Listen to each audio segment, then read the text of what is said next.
Olá, a paz do Senhor. Queremos agradecer a participação de cada internauta. Estamos começando aqui mais um EBD na net, esse bloco que nós temos aqui através desse canal da internet.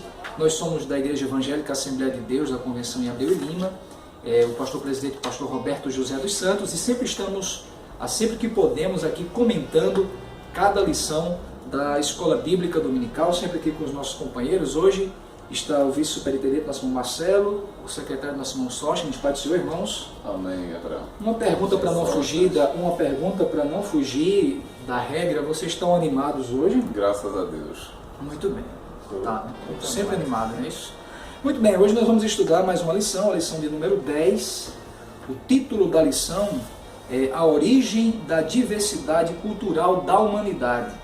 A verdade prática da lição diz: apesar da multiplicidade de línguas e dialetos decorrente da confusão de Babel, o Evangelho de Cristo pode ser perfeitamente entendido em todos os idiomas e culturas. O texto áureo da nossa lição está baseado justamente em Gênesis capítulo 11 e o versículo 6. Diz assim: eis que o povo é um, e todos têm uma mesma língua. Isto é o que começam a fazer, e agora não haverá restrição para tudo o que eles intentarem fazer. Então essa é a nossa lição, está baseado no texto bíblico em classe em Gênesis capítulo 11, versículo do 1 ao 9, e o objetivo geral da lição é mostrar como se deu a diversidade cultural da humanidade. Começando aqui a lição, a gente percebe, queria que o nosso companheiro Marcelo já pudesse falar um pouco sobre uma torre. Me parece que há um objetivo de se construir uma grande obra ali, uma torre, não somente uma torre, mas uma cidade, que posteriormente ficou conhecida de Babel por conta da confusão, que foi uma verdadeira confusão que Deus promoveu ali. E aí, dizem, o comentarista da lição vai dizer que a construção dessa cidade e dessa torre denunciava uma atitude de monolinguismo, de uma geração apostata, de apostasia, e também que seria aquilo ali um monumento à soberba humana. Aí vem a questão: será que Deus estava descontente com aquele povo simplesmente pelo fato de fazer uma grande obra? O que seria aí, na opinião? Bom, irmão Abraão, Sóstenes, quero dizer que é um prazer mais uma vez estar com vocês. Bom, aqui a gente tem a missão que foi concedida, à família de Noé. E esta missão, pelo que nós estamos vendo, encontra certa resistência por parte daqueles que deveriam encontrar prazer e privilégio, em dar prosseguimento nessa missão de povoamento da terra. Num determinado momento, já tendo um quantitativo bastante numeroso, pode-se perceber aqui, de gente, um líder se levanta e propõe manter-se unidos, através de uma referência, através de uma estrutura física que iria lhes dar talvez a segurança que eles necessitavam, talvez ainda pelo um pouco do medo que tivessem em função de uma possível ameaça de dilúvio, até colocado pelo comentarista. Então a proposta é construir. Seria então, me permita interpolar, seria então uma atitude também de incredulidade, porque Deus tinha prometido que não destruiria mais a terra com o dilúvio. Certamente. E se havia, embora a Bíblia não deixa clara, mas se havia essa ideia, não vamos construir uma torre imensa que toque os céus, porque se possivelmente houver um dilúvio, a gente tem como fugir lá para cima e não sofre. Então isso aí também é muito subjetivo. Se eles de fato estavam pensando nisso, era um ato de incredulidade, né? Se querem construir uma torre alta, deveria certamente para fugirem de possíveis ameaças. Certo.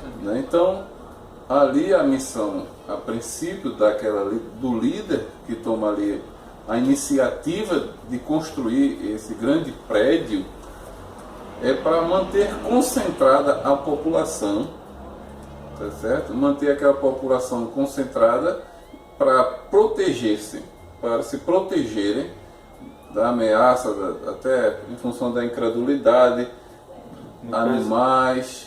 A principal ameaça seria Deus. Ou talvez Deus, né? Porque a proposta é construamos, né, um prédio, uma espécie de arranha-céus, ou seja, até chegar ao topo do céu realmente, né? Porque o que a gente tem que verificar aqui é a intenção da construção, né? Deus havia dado a missão, o inimigo das nossas almas, a serpente, continua trabalhando para que o homem não cumpra a determinação dada por Deus. Eles encontram um território, né, que à primeira vista parece o ideal para eles se estabelecerem, né? Encontram-se ali e começam a construir. Encontram a matéria-prima necessária para construir, para dar origem aos tijolos. Deviam ter em abundância também o maçapê que iria fazer esse ajuntamento, né? Só que a questão simbólica que representa essa estrutura é bem significativa. E a gente encontra paralelos hoje, né?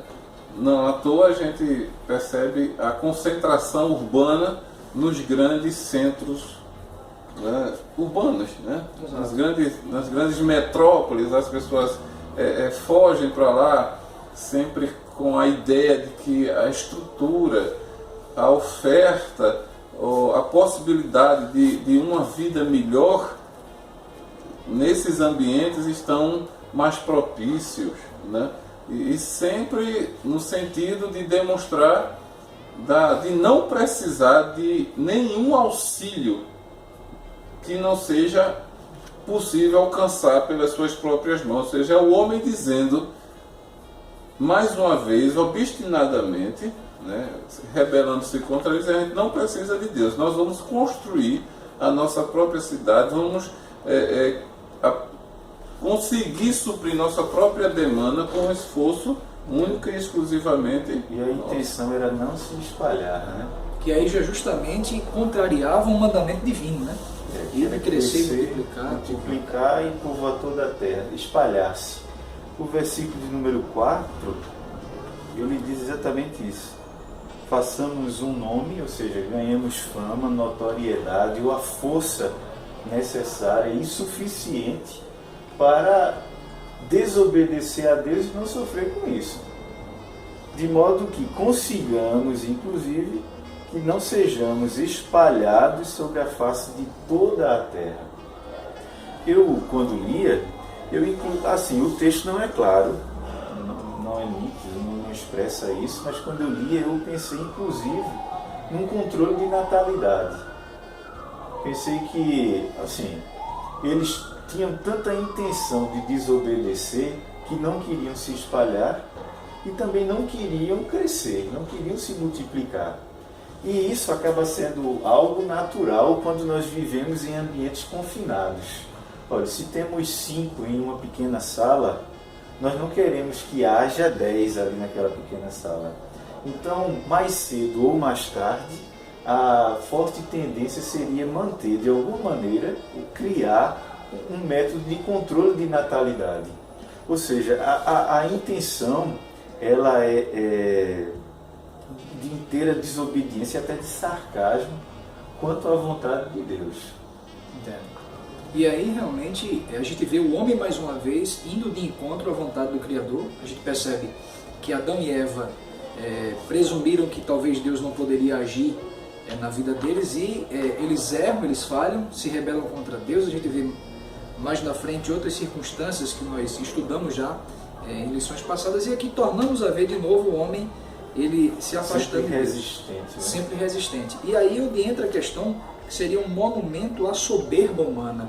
Eu acredito que hoje um dos grandes problemas, trazendo para os nossos dias, porque é uma grande necessidade, talvez seja talvez não, certamente, há professores que estão a nos assistir esse vídeo, e uma das grandes responsabilidades que temos como educador é de, além de trazer o que o texto bíblico mostra, aquilo que a palavra de Deus revela como verdade, é a questão da aplicação, da aplicabilidade disso nas nossas vidas, né? No próximo domingo, os nossos alunos estarão lá querendo ouvir justamente o que a Bíblia diz, mas ele vai se perguntar assim, e o que é que eu tenho a ver com isso? Eu nunca construí uma torre, nunca morei numa cidade, nunca ouvi falar de uma cidade chamada Babel. Não. Então, o que é que se repercute para a minha vida? Aí é a grande questão da soberba humana. Sóstenes pode falar com propriedade também, né? Ele deve ter visto já, até pelo fato de ter estudado muita questão da história antiga, justamente a questão de que muitos imperadores, muitos reis, eles tinham aquela atitude de, muitas vezes, construir grandes construções, de fazer prédios enormes, como uma forma até de mostrar a sua superioridade em relação aos outros. Muitas vezes aqueles que eram de um reino muito idólatra, construíam, erigiam enormes estátuas para serem adoradas, como a gente vê no livro de Daniel. Então, uma questão de megalomania. Então, será que isso não seria já um início de todo esse processo justamente de soberba, do homem querer sempre se impor como superior? Existe um interesse muito grande de alguns governantes de conservar a memória. Sim. Agora, logicamente, da memória de sua grandeza, de seus bons atos. A prova disso é que, inclusive, em civilizações antigas, às vezes não constam histórias de derrotas em guerra.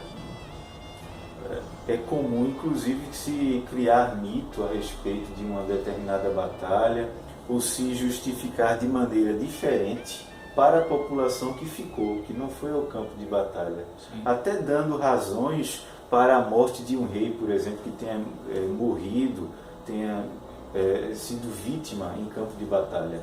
Sim, essa mania de grandeza, ela conserva a memória, mas ela também não é justa, sincera para a história, porque é uma memória distorcida. Claro. Nós percebemos que aqui, especificamente, há sim um indício de orgulho, há sim um indício de uma soberba muito grande, e há a intenção de se conservar a fama, o nome, a memória de seus próprios atos, seu próprio nome. Exato. Né? Assim, o homem pode fazer isso. E tem feito isso, inclusive na igreja tem feito isso, desde que não extrapole o bom senso. Sim.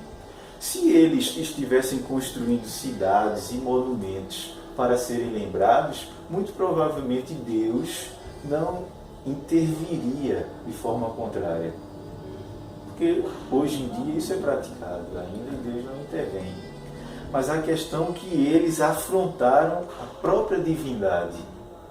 Até porque muitos dos monumentos também nessa fase da história antiga são construídos por uma razão religiosa. Exato. E nós percebemos a existência de muitos deuses na antiguidade. A adoção, a adoração de muitos deuses. E o próprio comentarista da lição vai falar que o primeiro Deus é o próprio homem. Eles se adoram. O idealizador desta construção muito provavelmente deve ter virado um governante. Deve ter virado na memória ou no imaginário daquelas pessoas, deve ter virado um ser extra-humano, supra-humano. E talvez esse tenha sido o interesse para que a obra tenha sido levada adiante. Revelar exatamente que, dentre os muitos homens, é aquele que não só se destaca, mas deve se destacar porque ele tem uma natureza diferenciada e merece esse destaque, merece essa honra. E nós temos que prestar muita atenção nisso. Principalmente uma atitude de liderança, né? E aí a gente percebe que há pessoas que têm essa habilidade de liderar a capacidade de influenciar a massa, Mas o problema está aí, que nem sempre o que tem capacidade de influenciar, influencia positivamente. Então, se as pessoas não tiverem o discernimento de que... Depende das intenções, né? Exato. Às vezes, quando a intenção está virada, voltada para a massa, Sim. então aquela capacidade que ele tem de influência é extremamente benéfica. Claro. Mas quando inicialmente ele volta-se para a massa, mas tem um desejo final de glorificar o seu próprio nome, aí é um grande problema, porque os tiranos surgem assim, né? Exatamente. Inclusive, essa questão é muito pertinente para os nossos dias. Eu queria até que o Marcelo falasse um pouco, porque há uma questão na lição, até falei no início, que eu acredito, Marcelo, que o que proporcionou essa habilidade dessa liderança de desenvolver esse objetivo de construir essa cidade e essa torre, seria o monolinguismo. Ou seja, eu acredito que houve uma facilidade porque todos falavam a mesma língua. Estávamos ainda no começo da civilização, não é isso, Marcelo? De certo, né? Isso contribuiu. Né? A gente tem, como já falamos, um quantitativo considerável de pessoas com uma liderança que tudo indica. Era um homem, né? Nimrod, né? Exato. Tinha grande habilidade, né? Porque ele fundou outras cidades também. Então foi um indivíduo muito importante naquele momento. E para ele, pelo que a gente percebe, só faltava justamente erigir esse monumento e concentrar-se, que alguém, quando olhasse para ele, para o monumento, visse o próprio poder de Nimrod, né? E uma coisa que eu queria só mencionar é que outras grandes construções do passado, como os próprios zigurates, né? As pirâmides, que foram construídas com caráter religioso, né? A estrutura do zigurate, ele tinha lá no Alpe, né? lá no seu cume, uma espécie de era um templo, né? um altar onde se fazia sacrifício, e as pirâmides serviam para sepultar, né? os grandes líderes do Egito. Né? Inclusive, essa necessidade de se manter a memória do próprio nome é uma forma de se manter imortal, de vencer a morte. Porque já se tinha a ideia de que mais cedo ou mais tarde ia se morrer. Mesmo que os homens vivendo séculos, mas iam morrer. Exato. E o que fazer após a morte? Para perpetuar a memória. Para perpetuar a memória. Então, deixando grandes obras. Agora, quando isso visa o bem-estar da maioria, da massa, é benéfico. Hoje, por exemplo, um bom prefeito, um bom governador, ele atua em infraestrutura, faz muitas e boas obras. E o nome dele, entre aspas, é perpetuado. Naturalmente, né? Mas beneficia a população. Exato.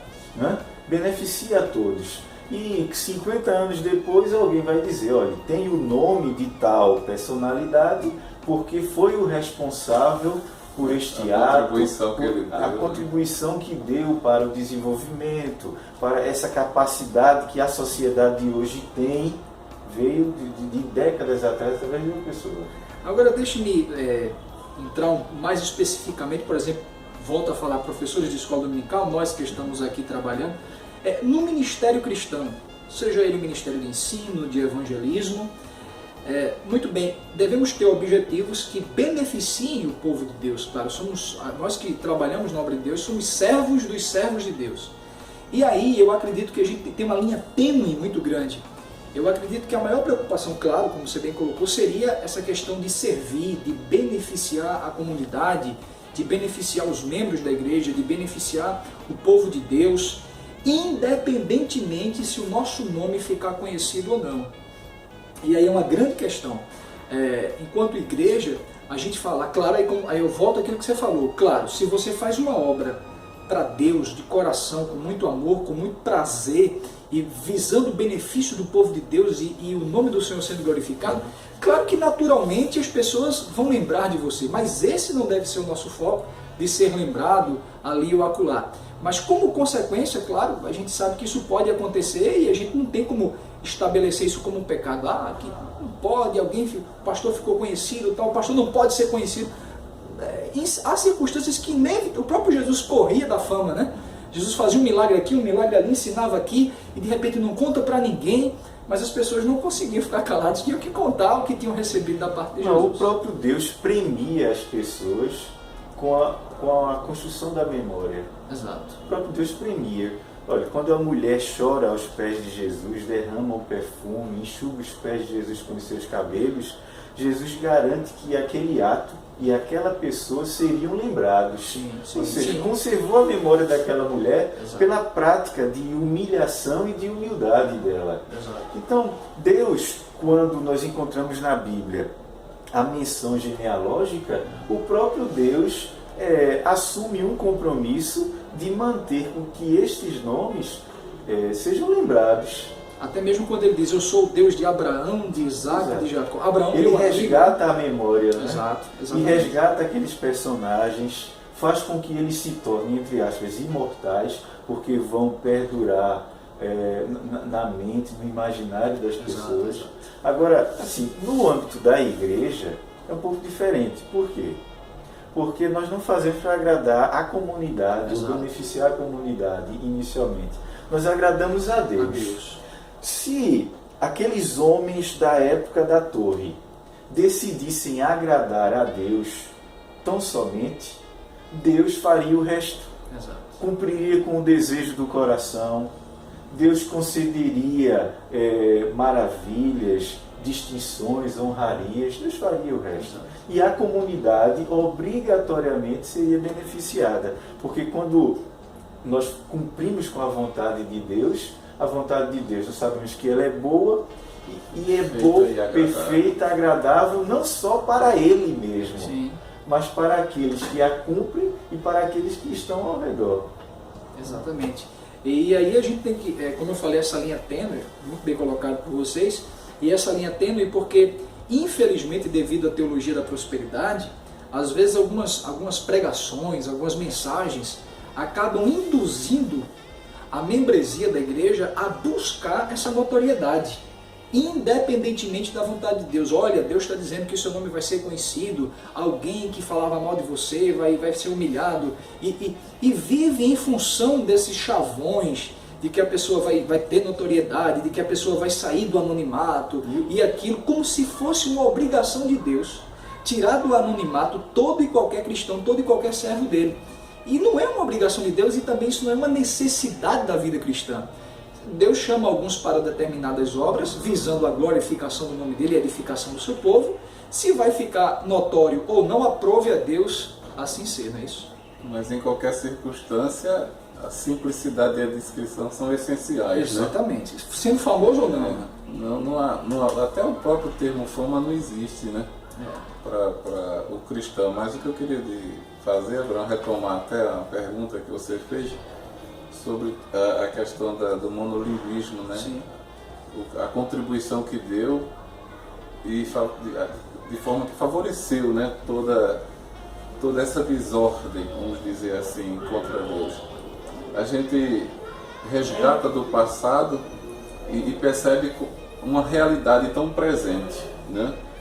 Porque hoje a gente sabe que um dos grandes sinais e uma das grandes características, tanto daquilo que precede, como vai ser também pós-vinda de Cristo, que é a concentração dos blocos. Ou seja, as pessoas juntam as forças para terem uma única força, uma hegemonia política, econômica, cultural, como foi no passado, e lutam para a manutenção disso, né? Procuram os melhores ditos, né? Melhores ambientes, mais favoráveis para se viver, desprezam aqueles que eles já depreciaram também e buscam outros, né?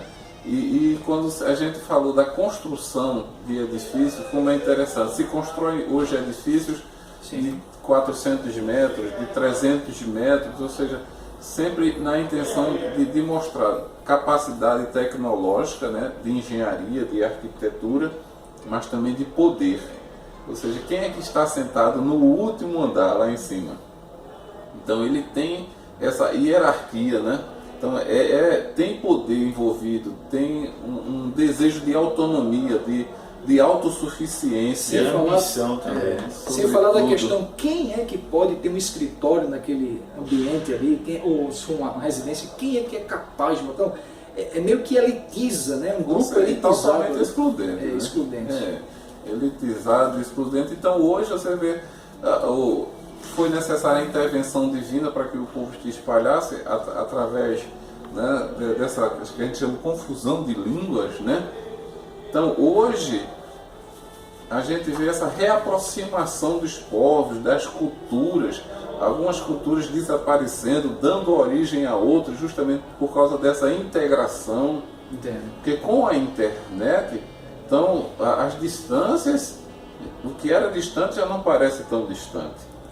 Então já é possível se comunicar com pessoas que falam línguas diferentes. Eu nem aprendi, mas a própria tecnologia nos fornece ferramentas que nos dão condições de dialogar com essas pessoas sem que necessariamente eu fale o idioma dela. Exato. Ou seja, a gente está novamente resgatando aquele momento da Torre de Babel. E acha que é prejudicial isso? Até que ponto? Não, isso aí fica Deus. Isso aí está convergindo. Para nós cristãos, isso está convergindo para um cenário que a Bíblia descreve com bastante clareza. Ou seja, o surgimento, o estabelecimento do anticristo. Para a igreja é o momento de evangelizar. Em qualquer circunstância, a igreja evangeliza. Hoje existem mais ferramentas, né? Sim, sim. Então a gente lança a mão disso, mas o que está aí posto é tudo preparado, ou seja, lançando as bases para o anticristo. Agora eu gostaria de fazer uma pergunta aos dois, exatamente sobre a questão do monolinguismo. Vejam, Deus impõe como uma punição, como um castigo. Mas será que Deus tem um interesse de que em alguma fase volte a haver o monolinguismo? Certamente, né? A gente percebe. Porque se me permitem dizer, porque em Apocalipse eu não consigo, que é o último, não só pelo fato de ser último, mas por relatar as últimas coisas, eu não consigo perceber que vai haver uma só língua. Até porque Deus se revela, o próprio Jesus se revela como de todas as tribos, de todas as nações, e não vai desfazer essas tribos, não vai desfazer essas nações, essas línguas. Não vai desqualificar a cultura de áudio e Exato. Não, para o fator redenção não, né? Salvação. Não. Até porque aí entra uma grande especulação, porque se entende que a gente vai ter uma mente gloriosa, um corpo glorioso, vai haver toda uma percepção diferenciada. Por exemplo, a gente vê que Pedro consegue reconhecer no Monte da Transfiguração Elias e Moisés sem nunca sequer ter visto a foto deles, né? Naquela época não tinha essa tecnologia. Então entendo que no estado de glória, acredito que será perceptível, vai ser a compreensão dos nossos irmãos, não somente das línguas dos irmãos que falam hoje, mas de línguas até já extintas, que houve no passado e que se falava, e que naquela condição de glória, acredito que Deus nos dará essa possibilidade, certamente, de falar, de compreender a língua uns dos outros. O que eu quero dizer, Sócia, com a questão do monolinguismo, se ele beneficiou ou não, né, a manutenção da arrogância do homem. O que eu quero dizer é que quando você consegue falar, quando você é um poliglota, né, por exemplo, você exerce um certo poder onde você chega.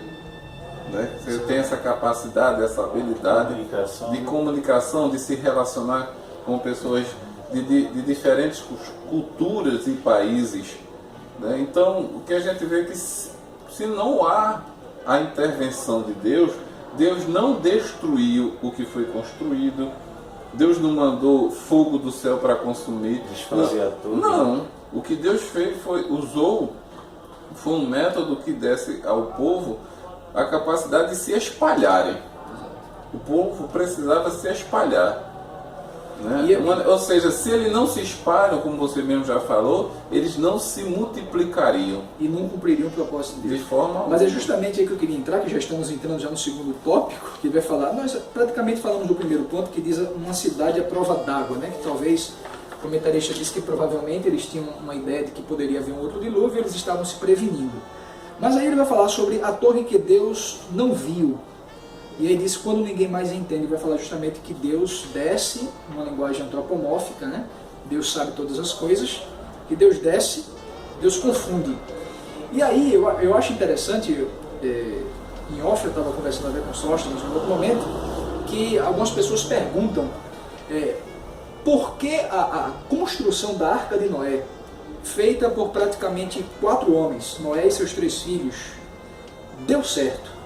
Ele conseguiu passar praticamente um ano, ou mais de um ano, debaixo em cima da água, perdão, sobrevivendo, né, flutuando, conseguindo sobrepor todas aquelas adversidades. E uma cidade dessa, tão bem organizada, com tanta gente trabalhando, com uma bela liderança, não dá certo. E a grande diferença é essa, porque a arca foi construída de acordo com o molde e com os propósitos de Deus. E a torre, ela foi justamente o avesso. E eu me lembro até de ter mencionado a questão da unanimidade, né, que houve aqui na construção da torre. Que, inclusive, até para a própria Bíblia é um caso raro. Exato. Assim, é difícil achar unanimidade na convivência social e nos relatos bíblicos, e aqui houve. Exato. Mas uma unanimidade que desagradou a Deus. Todo mundo tinha um pensamento, tinha um esforço, todos tinham um objetivo, mas não conseguiram, porque eram contrários à vontade de Deus inicial. Olha, e a gente não pode esquecer que Noé foi tirado por Deus, né? Exato. Noé achou graça, né? Separado. Foi separado. E depois a gente, como já estudou também, tem o governo humano, né? Como se o homem agora pudesse tivesse a capacidade concedida por Deus de tomar sua direção sem deixar de cumprir a vontade de Deus. Sim. Mas aí ele era consciente da vontade de Deus. O que eu entendo é que o homem era consciente da vontade de Deus e da sua missão. Mas, como é até hoje, que ele mantém-se obstinado em cumprir tal mandamento. E aí a gente pode tirar aquela ideia que a gente escuta tanto de que nem tudo que está dando certo é certo, ou tem a garantia de que vai ter um futuro brilhante. Porque o que Deus está aprovando, envolvido. Exatamente, porque como o Sóstenes bem colocou, havia unanimidade, que é uma coisa muito difícil, uma construção social muito complicada. Havia unanimidade, havia alegria, havia unicidade de propósito, estava dando certo, mas não era certo. Então muitas vezes pessoas, e aí aplicando para os nossos dias na igreja, na família, em mais diversos aspectos, às vezes as coisas estão dando tudo certinho, mas está dando tudo certo, irmão. Sim, mas Deus aprova isso? Não, Deus realmente não está, mas olha, está dando tudo certo, mas lá na frente algo vai dar errado. Uma coisa que eu achei interessante, inclusive sobre essa unanimidade, essa uniformidade de pensamento e de atitudes, aí nós pensamos aqui eu pensei aqui no que foi relatado pelo comentarista da lição, pastor Cláudio Janot, no livro. Na página 103, ele diz que a concentração urbana que havia ali naquele local gerou licenciosidade, violência, injustiça social e tirania. Eu já ouvi em outro momento um certo pastor, professor dizer que ainda hoje as áreas de grande concentração são áreas também de grande incidência de pecado. Os irmãos concordam com isso? Acham que realmente... quanto mais humano tiver num lugar, mais pecado vai ter. Mais conflito, porque toda a natureza. Mas o pecado está presente no ser humano. Ele dizia isso porque, segundo a ideia dele, desse pastor, ainda hoje o propósito de Deus é que os homens não vivam tão concentrados assim. Se espalhem, busquem terras mais distantes, busquem áreas maiores para si, para a sua família, convivam com outras sociedades, com outros povos, com outros ares. Ele disse que a mania da população hoje, de manter-se, tem um morro, tem uma planície, tem um planalto, aí daqui a pouco tem milhares morando ali, no aperto, há áreas disponíveis, mas ninguém vai. Por quê? A primeira desculpa, porque é longe. Mas a distância não é considerada aqui no plano de Deus, ou seja, Deus sabia que mais cedo ou mais tarde a distância seria superada, desde que você estivesse disponível a construir um ambiente para si, um habitat para si longe. E tem que levar em consideração também que essa questão de posse da terra está relacionada a povoamento, né? São duas questões, né? Porque uma pessoa só não consegue, né? Então ela está ali para povoar. Tem um versículo aqui que vai dizer que no versículo 6, é da leitura? 11:6. 11:6. E o Senhor diz: eis que o povo é um, e todos têm uma mesma língua, e isto é o que começam a fazer. E agora não haverá restrição para tudo que eles intentarem fazer. Ou seja, eles conseguiram um nível intelectual, né, tecnológico, né, de construir coisas, né, de darem origem a ferramentas, né, evoluídas, vamos dizer assim. Mas Deus, quando diz que o povo é um, ou seja, a intenção desse povo é má. É má. O grande problema não é o fato de o povo ser um, porque eu refleti e me lembrava de uma passagem de Jesus, quando ele instruía seus discípulos, desejando que eles fossem um, assim como ele e o Pai também o eram. Então, essa unidade de comunhão em Cristo, ela é possível. Então, quando a gente fala da Igreja de Cristo hoje, é possível reuni-la em todo o mundo, né? Sim. Ou seja, quando a gente fala da Igreja de Cristo, a gente fala da Igreja que está no Oriente, no Ocidente, de Leste a Oeste. Ou seja, em todas as regiões do planeta a gente fala dessa unidade dada através da pessoa de Cristo. Mas a unidade que eles buscavam aqui estava longe de ter Deus como referência e como centro. Exato. Ou seja, era estabelecer um poder, era se autodenominar governante e logo assim estabelecer um trono, né? Ou seja, ser o próprio Deus. Agora, no versículo posterior, versículo 7, diz: eia, desçamos e confundamos ali sua língua, para que não entenda um a língua do outro. Então, Deus percebeu que a grande ferramenta que eles tinham era uma forma de comunicação eficaz. E desestruturando essa comunicação, eles poderiam automaticamente cada um ir para o seu lugar, porque, e aí existem algumas teorias que de repente as línguas foram divididas por famílias, por grupos étnicos, e não sei ao certo, não temos como afirmar categoricamente, mas aí eu queria que você falasse, Marcelo, depois eu quero ouvir também Sóstenes. A gente sabe que aqui o título da nossa lição ela fala sobre a origem da diversidade cultural da humanidade. A gente sabe que uma das coisas que são preponderantes para a caracterização de uma cultura é a língua. Então, muito provavelmente, nesse instante aqui, o próprio Deus intervém na história e promove ali um início, um pontapé inicial dessa multiplicidade cultural. E aí eu queria, como você é estudante de sociologia também, pudesse me dar um conceito assim, até para os nossos queridos que estão nos assistindo, os internautas, de cultura, né? Se você pudesse falar um pouco o que seria cultura, porque já que houve uma diversidade cultural naquele instante, o que significa cultura em si? Bom, há vários conceitos, né? Não há unanimidade na definição, né? Mas há um que é tido como um padrão, vamos dizer assim, no meio antropológico, né? E que pode ser mudado também, né? O autor é Edward Taylor, né?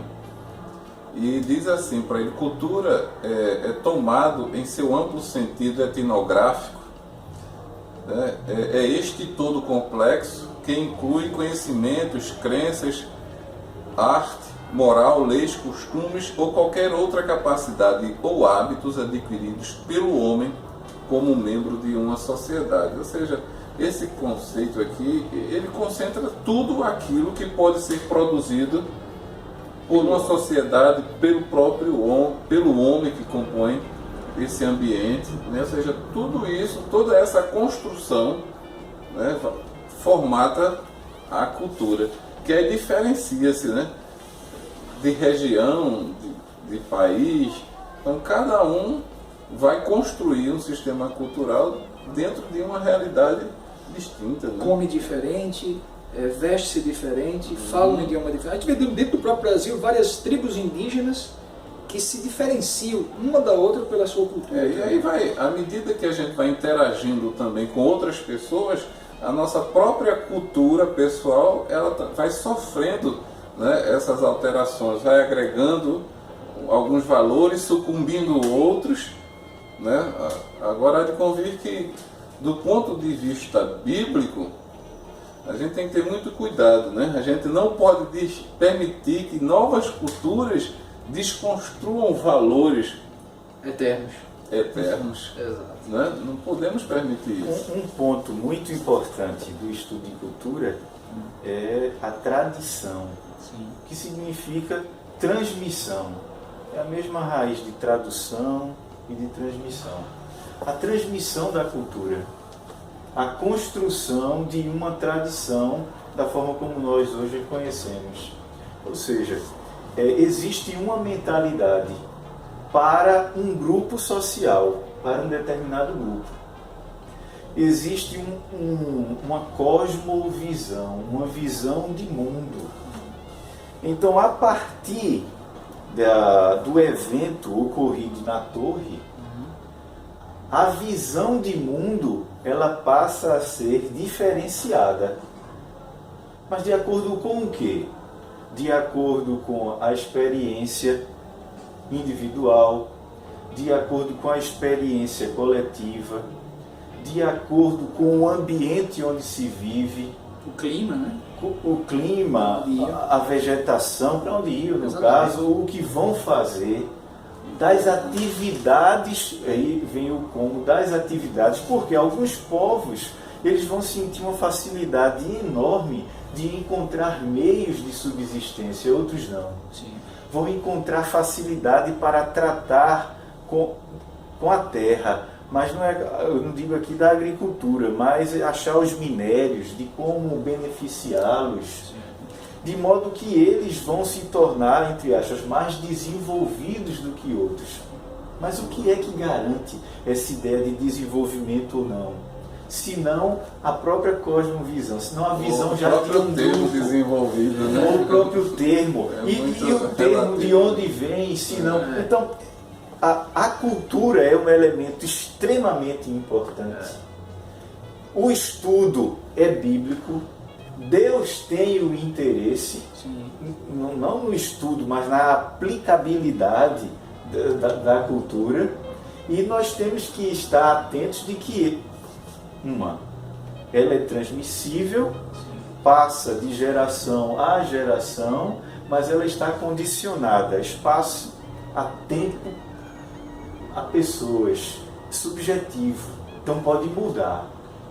Aí ele diz, o João Marcelo diz, olha, nós não podemos agora levar a xeque valores eternos, ou seja, a cultura de Deus, a visão de Deus não pode ser questionada, a visão bíblica. Exato. Nós devemos nos adequar e adequar a diversidade humana que temos de cultura à vontade de Deus. E outro cuidado, Sóstenes, que a gente tem algumas literaturas que incentivam, né, e que propagam a ideia, por exemplo, dos cristãos mudarem a cultura predominante anticristã, de levarem a cultura cristã. Podemos se influenciar, né, não posso até dizer, correr o risco de dizer, em casos pontuais, porque o sistema tem uma cultura. A nível de Brasil, existe uma cultura que predomina sobre as demais. Nós respeitamos, nos submetemos também às suas normas, vamos dizer, em função da cultura, há feriados que todos nós desfrutamos. Uma cultura extremamente pagã, anticristo, quer dizer, a gente é contra isso. A gente não pode, de forma alguma, ser homenageado no feriado, né? Não qualquer feriado. Até mesmo o feriado, se a gente levar ao pé da letra, né? Tomando aí as raízes da reforma, que já é da riqueza cultural, que, assim, o pé da letra, o estudo linguístico já é. Né? Se a gente tomar isso ao pé da letra, a gente não deveria nem aceitar o feriado, né? Não diga isso. Tá certo?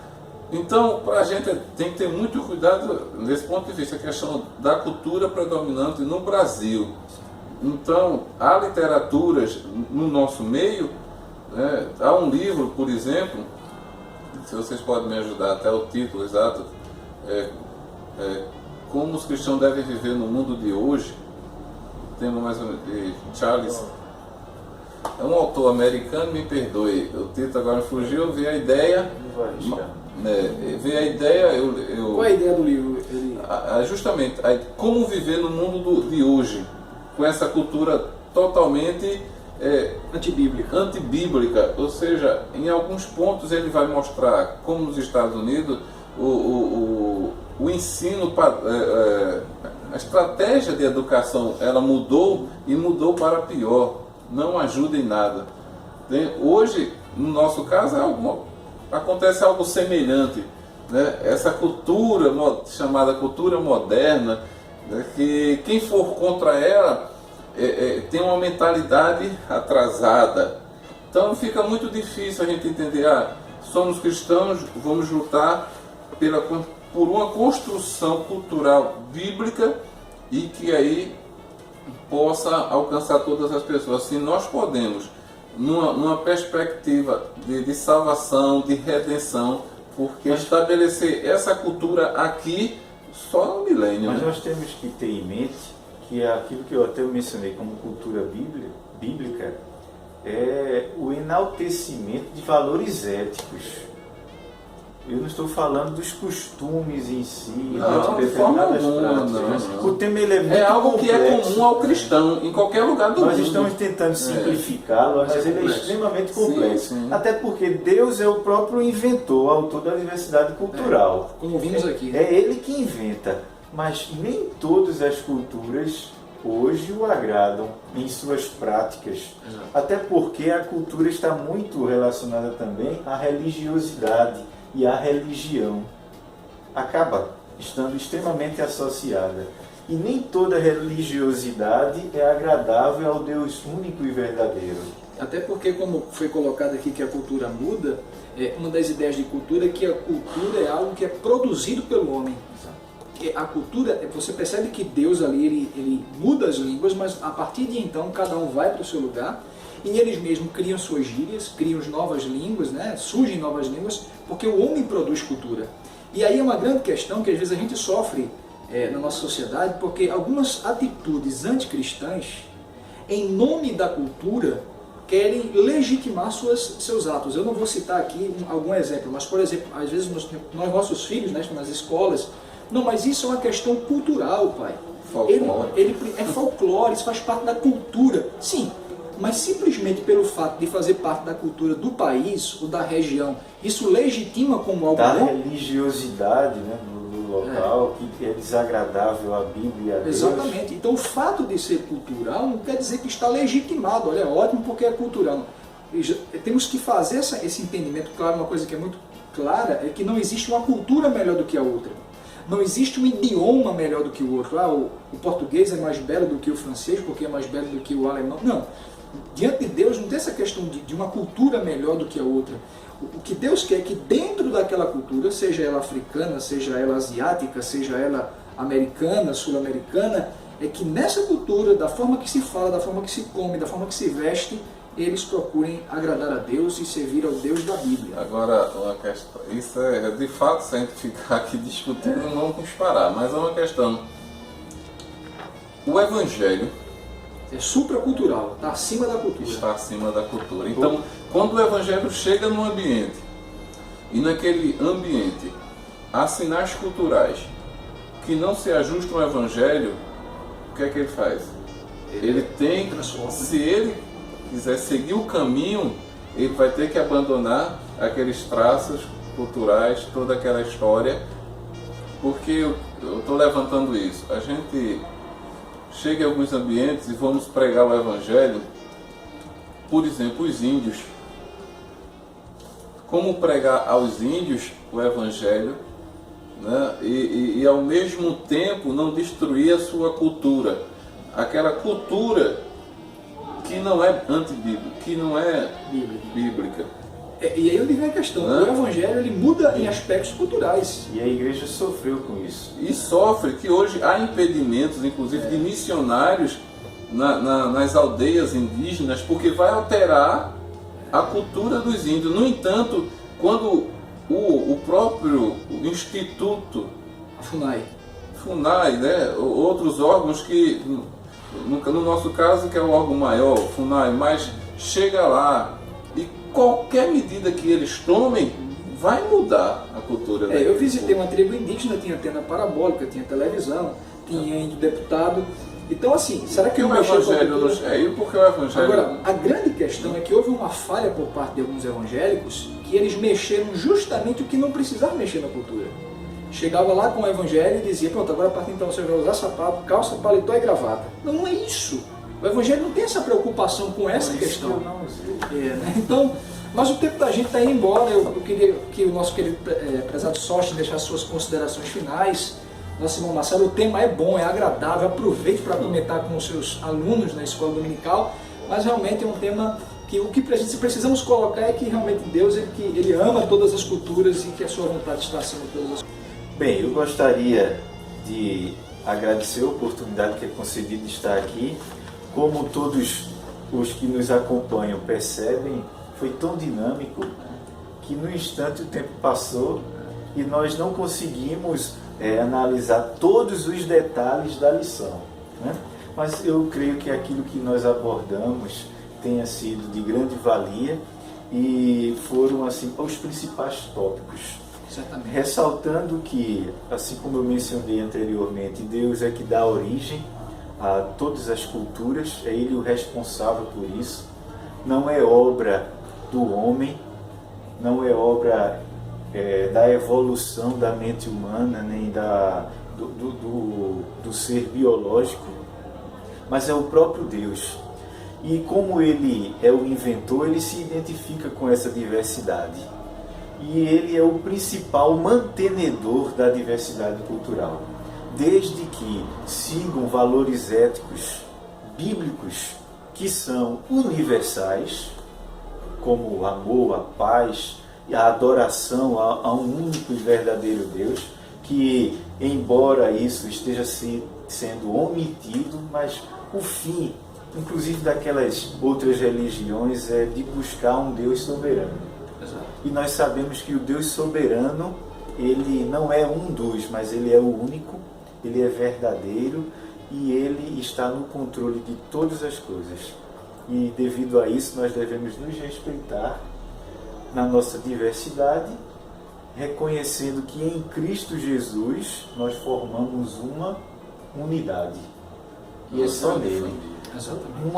Um corpo só, não é nem a grande família, mas um corpo só, né? Que é algo ainda mais íntimo. E um corpo não sem cabeça, mas tendo o próprio Deus como nosso líder, como nosso cabeça e grande Redentor. Que Deus abençoe a todos.